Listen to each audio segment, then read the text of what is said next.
So, this month, on the 11th, November 11th, is what's known as Singles Day in China. Now, every year, particularly on Singles Day, online sales platforms run massive product sales campaigns. This isn't limited to China. In Japan, for example, we now hear about events like Black Friday.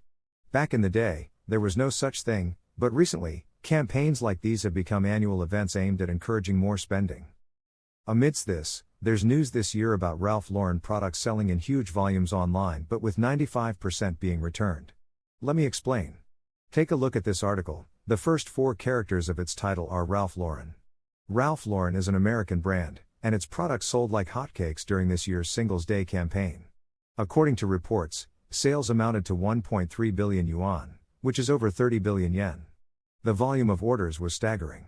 At first glance, you might think, wow, China's consumption is incredible, or Ralph Lauren must be making a fortune.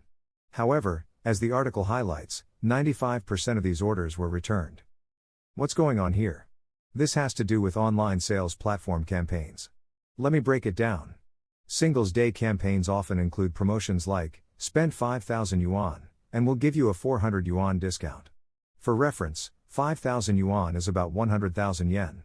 Spending 100,000 yen online might seem like a lot from a Japanese perspective, but that's the deal. Spend 5,000 yuan, and you get a 400 yuan discount, around 8,000 yen. Let's say the consumer actually only wanted something worth 1,000 yuan, which is about 20,000 yen.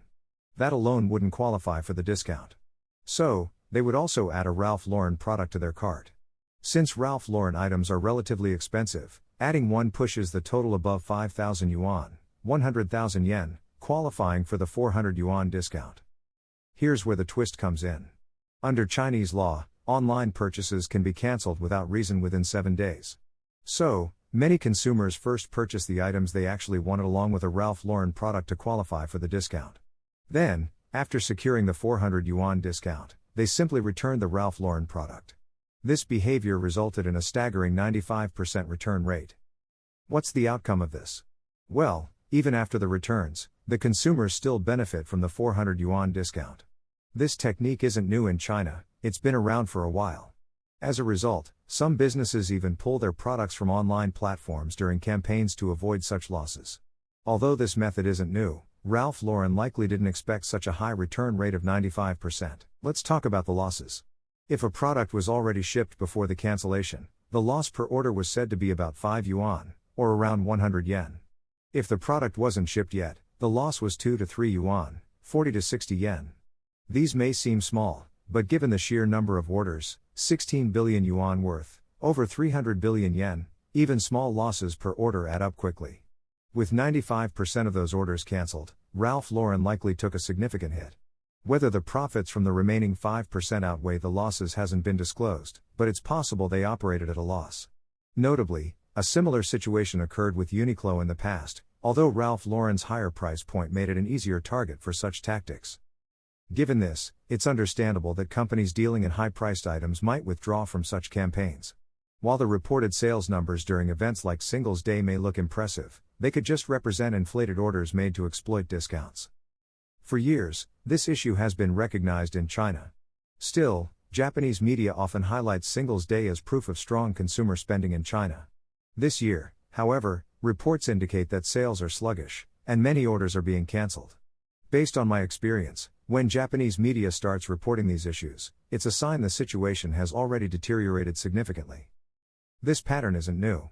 For example, when I first discussed the impending collapse of China's real estate bubble, Japanese media was still praising the Chinese economy as thriving.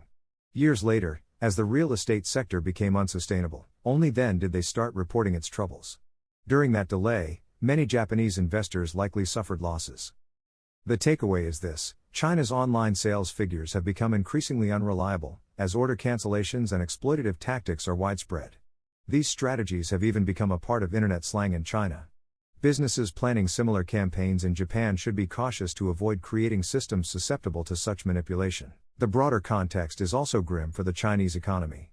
The real estate bubble has burst, and domestic consumption, heavily reliant on real estate, is stagnating. Meanwhile, exports, particularly to the West, face significant challenges as countries enact policies to curb Chinese exports.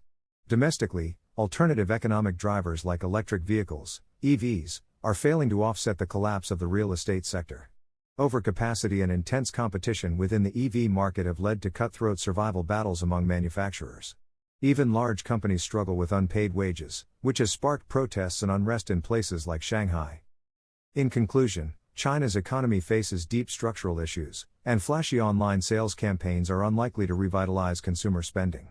Additionally, businesses in Japan and elsewhere can learn from these experiences to avoid similar pitfalls. That's all for now. See you in the next video.